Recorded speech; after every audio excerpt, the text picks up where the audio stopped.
Et nous sommes de retour au plateau pour la suite de cette émission. Après le journal, nous retrouvons nos invités Emmanuel Vivien, Tommy Adamadronou et Beausoleil Obekou. Pour la suite de cette émission, nous abordons notre troisième sujet. Nous parlons de la Chine et de l'Afrique. Xi Jinping promet 50 milliards de dollars d'investissement sur le continent. C'était à l'occasion de la 9e édition du FOCAC, le sommet sino-africain pour le développement du continent africain, qui rassemble une cinquantaine de dirigeants africains en Chine et puis d'autres dirigeants venus de plusieurs coins du monde entier, dont d'ailleurs le secrétaire général des Nations Unies qui est invité d'honneur donc à cette 9e édition de ce sommet entre la Chine et l'Afrique. Le président chinois a promis des investissements colossaux sur le continent, se chiffrant à hauteur de 50,7 milliards de dollars américains sur 3 ans, ce qui équivaut à environ 29 602 milliards de francs CFA pour le continent africain. Nous en parlons avec nos invités. Je commence par vous, Beausoleil Obekou. Vous avez connu la Chine de par les années passées avant qu'elle ne devienne une puissance économique aujourd'hui, et c'est cette puissance économique qui draine la plupart des pays du continent pour ce sommet 9e édition. La Chine promet de lourds investissements sur le continent. Oui, la Chine est deuxième économie mondiale actuellement et ça a beaucoup d'intérêt pour les pays de par le monde, et les pays africains ne sont pas du reste, et ce sommet vient à point nommé pour des échanges. Je crois que les pays africains, les présidents des pays africains, les délégations des pays africains étaient là depuis, et il y a des rencontres bilatérales, il y a des échanges et maintenant le sommet. Pour ce sommet-là, le président chinois promet 50 milliards de dollars, c'est pas rien, en 3 ans pour des investissements en Afrique. Et je crois que c'est à partir de ce sommet, c'est aussi l'intensification de ces investissements-là en Afrique, parce que les relations entre l'Afrique et la Chine, ça date des années, et maintenant il appartient à la Chine et aux pays africains de tirer profit de ces relations-là et de savoir comment tirer profit de ces relations.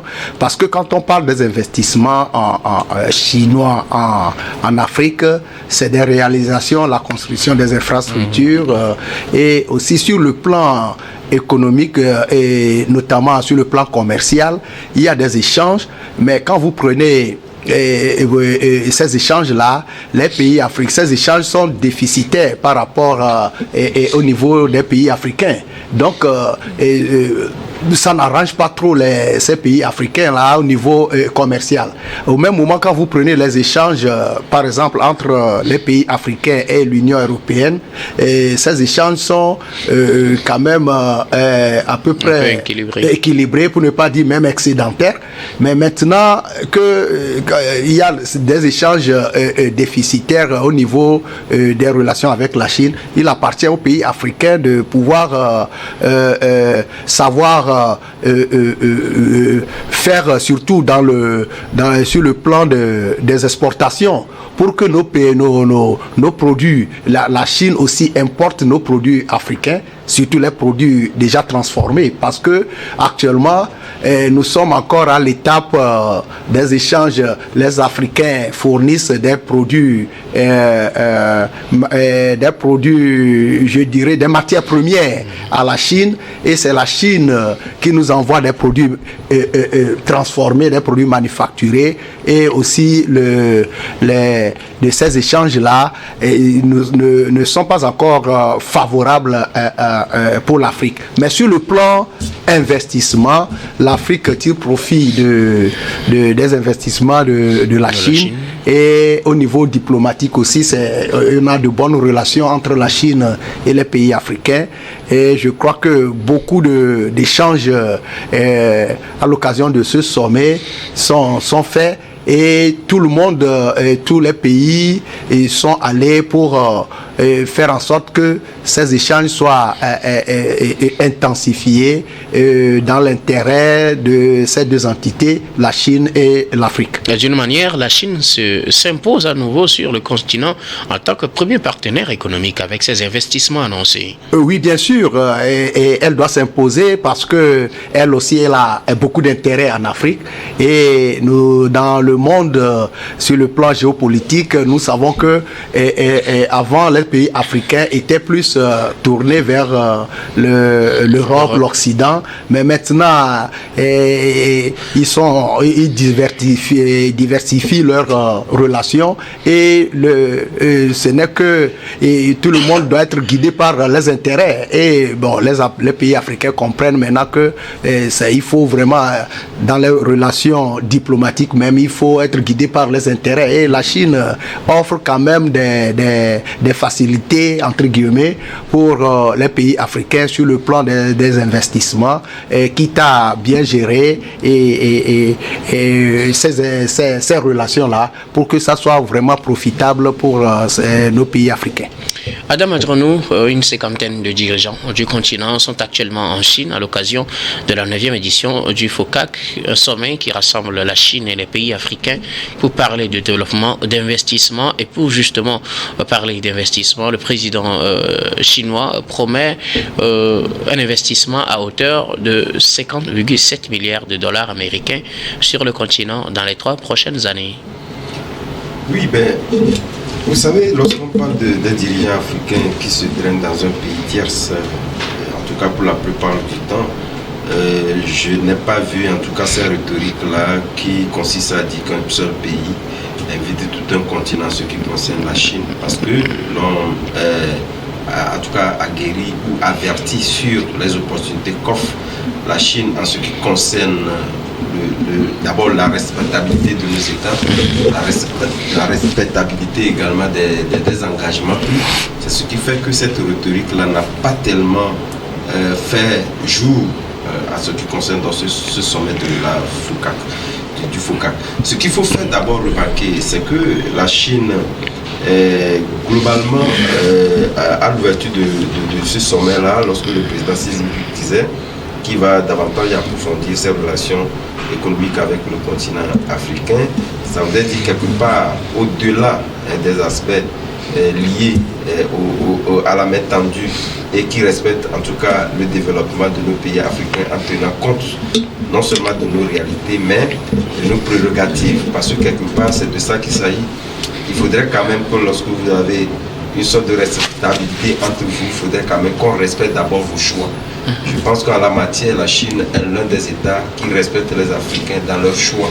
Et ce sont ces choix-là également qui guident les chefs d'État liés donc aux prérogatives de développement qui sont imposées.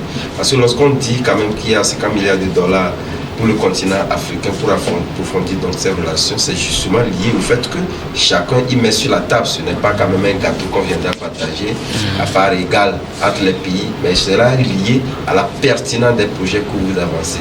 J'apprenais même avant même l'ouverture de ce sommet que le Gabon, à ce qui le concerne, il est à la tête haute parce qu'il a eu le temps de pouvoir donc éponger toutes ses dettes envers la Chine pour aller encore en demander. Mais lorsque nous prenons les pays, je pense que cette relation en ce qui concerne cette dette-là restera toujours opaque.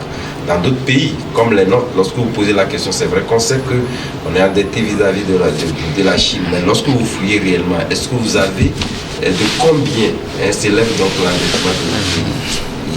Vous ne le verrez pas. C'est également ces questions-là qui font qu'on a l'habitude de dire quand même que ces relations continuent par être opaques, parce que ça outrepasse en réalité ces respects-là.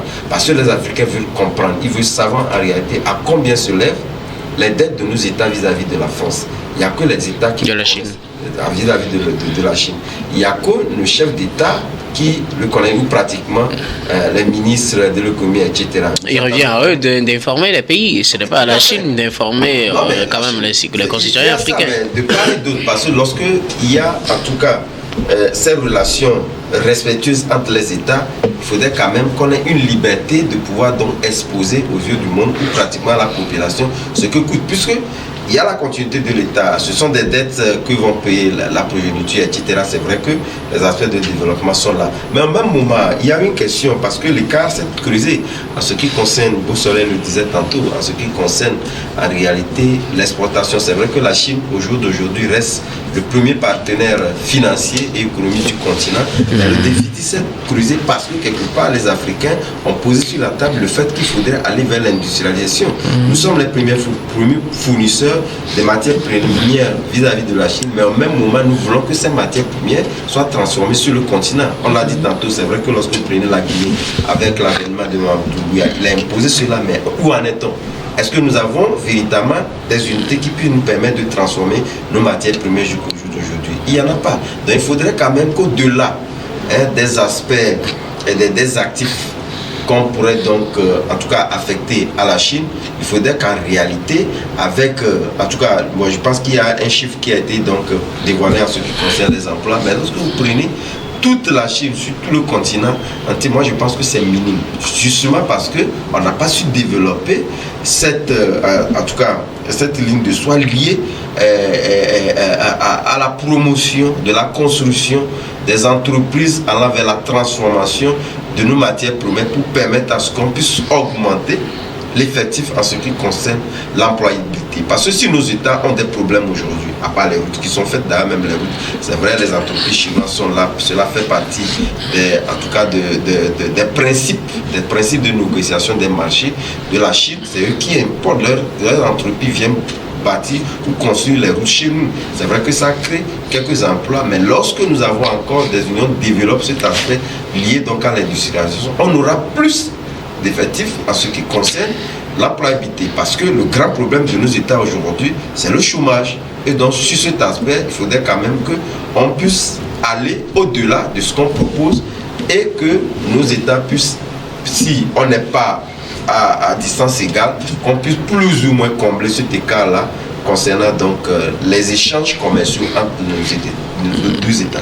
Merci beaucoup à vous, Adam. Emmanuel Vivien Tomi, des dirigeants du continent africain sont actuellement en Chine à l'occasion de cette rencontre entre la Chine et le continent africain. À la clé, une promesse d'investissement s'élevant à 50,7 milliards de dollars américains sur 3 ans sur le continent, ce qui devrait normalement permettre de créer environ 1 million d'emplois sur le continent. C'est une bonne chose de recevoir effectivement de l'argent, même si nous savons que ce n'est pas un don, c'est souvent un prêt, mais de recevoir de l'argent via la coopération bilatérale ou internationale. Mais ce qu'il faut constater aussi, c'est d'abord la dénomination même du forum. Moi, j'ai toujours dit que je ne suis pas d'accord qu'on organise un forum entre un continent et un pays. Je préfère qu'on insère quelque part dans la dénomination un forum entre la Chine et les pays d'Afrique, mais pas entre la Chine et l'Afrique.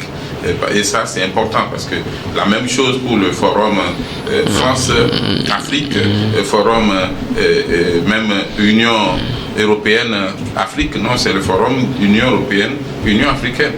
Donc, au niveau de la dénomination, c'est très important de revoir effectivement cela. Maintenant, par rapport aux fruits que nous avons en participant à ces rencontres et en discutant avec nos partenaires chinois, il faut noter d'abord que l'un des partenaires privilégiés de l'Afrique, de la Chine, reste là, le continent africain.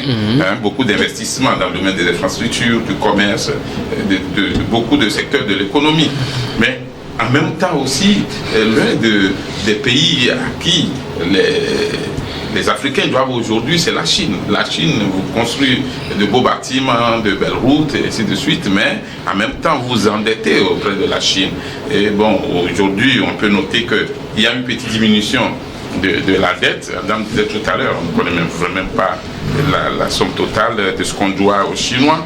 Mais il faut noter quand même, suivant les annonces, qu'il y a eu une diminution de la dette et il y aurait une petite revue à la baisse de ce que nous devrions payer à la Chine.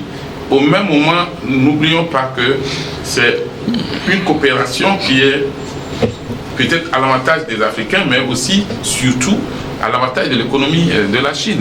Quand la Chine vous envoie de l'argent comme prêt ou don, et le don c'est très rare avec la Chine, et la Chine envoie également ses ouvriers, ses experts.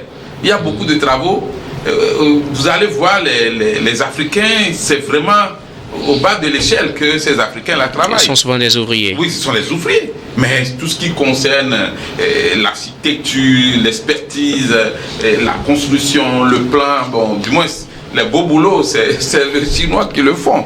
Et c'est leur politique. Ils vous donnent de l'argent, ils vous envoient ceux qui doivent bouffer l'argent, ceux qui doivent prendre les plus gros salaires lors de l'exécution des travaux. Eh bien, je crois qu'il est temps aussi que les Africains commencent par réfléchir à la façon dont on doit continuer la coopération avec les Chinois. Vous nous donnez de l'argent, vous nous envoyez des experts, vous nous envoyez des personnes qui prennent carrément le plus gros lot de ce qu'on doit payer à ceux qui travaillent. Mais formez-nous plutôt pour qu'on puisse prendre votre argent pour construire les bâtiments. Puisque nous aussi, nous avons des experts maintenant. Nous ne sommes plus en 1960 où on n'a rien. Là, maintenant, on a aussi des jeunes, on a nos enfants qui sont bien formés et qui peuvent exécuter certains travaux. Ils le font d'ailleurs même dans d'autres pays, y compris des pays africains, des pays européens. Et donc, revoir effectivement la coopération, revoir les termes de nos accords, parce qu'il ne s'agit pas de continuer avec les accords des années 1960. Ce n'est pas normal. Autant, pour ceux qui ont une fois été en Chine, la Chine a une politique, c'est que justement, elle ne se met pas de la politique des autres pays. Et c'est rare que vous attendez que, écoutez, il y a eu une attaque terroriste dans telle ville de la Chine. Non, eux, ils ont d'autres problèmes. Et on nous a dit clairement, quand on y était, nous ne nous occupons pas de la politique de vos pays. Ne parlez même pas de la politique ici. Nous, c'est les accords. Mais curieusement, à cette rencontre, je crois que le mot politique est sorti déjà au niveau de certaines rencontres bilatérales entre le président chinois et d'autres présidents africains. Je me dis, est-ce que c'est un virement? Est-ce qu'un changement de stratégie? Mais la Chine privilégie toujours les intérêts économiques. Mais attention, ne nous endettons pas trop auprès de la Chine. 50,7 milliards de dollars, c'est bon, mais ce n'est pas un don. Ce sera un prêt et remboursable avec des fois des intérêts et remboursable avec des fois des périodes qui dépassent même les régimes qui ont contracté ces dettes-là. Et donc faisons attention à ne pas prendre des dettes pour 30 ans, pour 40 ans. Et quand nous ne serons plus au pouvoir, là je parle des pays africains en général, quand nous ne serons plus au pouvoir, c'est les régimes qui vont suivre, qui vont souffrir de votre politique que vous avez instaurée. Et donc, essayons de voir aussi, comme le disait l'honorable Obekou, qu'est-ce que nous pouvons offrir, qu'est-ce que nous pouvons vendre. C'est ça aussi la coopération. Ce n'est pas seulement ce qui peut venir nous faire, mais nous aussi, nous avons l'anacarde qu'on veut vous vendre, nous avons du soja qu'on veut vous vendre. Voilà, nous voulons que notre coopération aille dans ce sens-là. Je prends le cas du Togo. En temps, les Chinois ont voulu faire une culture en grande taille de la canne à sucre, mais en même temps avec une transformation et sur place jusqu'à la vente. Et le projet a bien démarré. Je me rappelle, M. Jikri Solipio s'est même déplacé pour aller sur la plaine de Loti, puisque le chef de l'État, Faure Gnassingbe, lui avait demandé de voir ce projet directement après la signature de l'accord. Mais jusqu'à présent, le projet n'a pas démarré. Et c'est dommage parce que sur le papier, c'était un très bon projet qui allait donner même de l'emploi aux jeunes, pas seulement de la région des savanes, mais de tout le Togo. Puisqu'il faut cultiver, transformer et puis vendre, exporter. Et je pense que c'est le moment. Aujourd'hui, ce qui est important pour nos pays, c'est que nous puissions aussi offrir des choses pour que les Chinois ne nous prêtent pas seulement de l'argent pour construire les infrastructures, mais que nous puissions développer notre agriculture à un niveau vraiment élevé. Quand on parle de fermiers américains, et je pense qu'un fermier américain peut avoir tout un village comme champ. C'est ce que nous voulons aussi pour nos pays africains, pas seulement les infrastructures. Merci beaucoup. Adam, vous voulez ajouter quelque chose rapidement? Oui, bien évidemment, parce que vous savez, lorsqu'on dit la politique la Chine ne se met pas dans la politique intérieure de nos États, c'est vrai, c'est une vue d'esprit, mais également qui reste assez mitigée, parce qu'aujourd'hui, on se dit si la Chine est arrivée à ce niveau de développement, c'est justement parce qu'il y a une idéologie inculquée à cette jeunesse et à sa population qui a permis de booster, en tout cas, ce développement jusqu'à ce point. C'est ce qui fait d'ailleurs même qu'aujourd'hui, les gens essaient de pouvoir, en tout cas, imiter la Chine, copier un peu sa politique pour venir l'implémenter dans nos pays. Merci beaucoup à vous tous pour vos contributions. Nous allons marquer une nouvelle pause, puis on reviendra tout à l'heure pour la dernière partie de cette émission. Dernière partie que nous allons bien évidemment consacrer au Togo.